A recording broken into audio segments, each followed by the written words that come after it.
The first step that I think is crucial when you want to live out your God-given purpose is knowing who you are. And I'm going to go through a few things that I think you could do at your home right now to really know who you are. So first, I do like to start with telling people to do a spiritually gift test. You can get that in your church, or you can get that from me, or you can get some free online ones, wherever you choose to do. But when you know like your spiritually gifts, and those can change in each season, then you know more what is God actually doing in this season. So I'll give you an example. When I was running a dance school, my gift of healing was very high.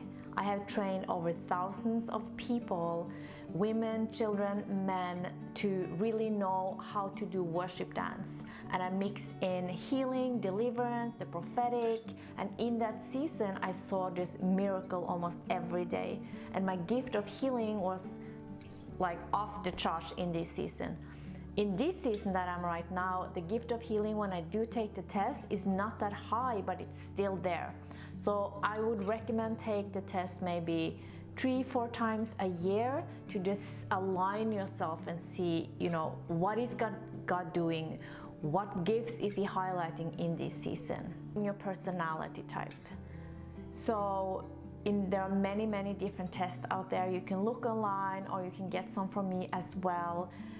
Generally, there are tests that are 4 different personality types, and we basically have all 4 of them in us, but normally 1 or 2 are the most dominant one.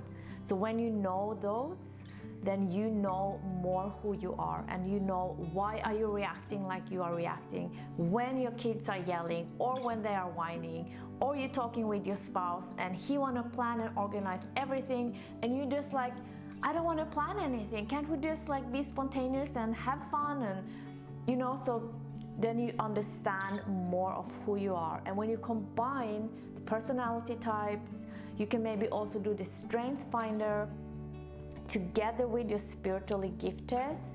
You have a full awareness of who you are. And then there's a few other things that you also have to look at. If you are married, then you need to look at your marriage combination as a whole, because you come in, he come in, and what happened? You're super in love in the beginning, but somewhere in the marriage things start to crash and things start to trigger one another. Raise your hand if you have done that before.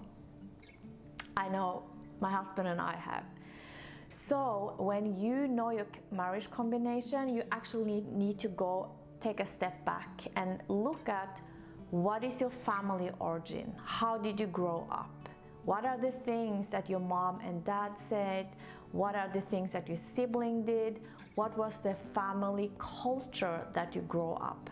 And what was your spouse's family origin? What was their culture? And when you actually learn to analyze each of these different things, you will understand why things really fit together or why things don't. And then the last thing, when you are in that research about the marriage combination, you also need to go through your own wounds and trauma. If you are single, I highly recommend that you do go through your own trauma and your own wounds from the past as well, so that you can show up to be a better person for your future spouse.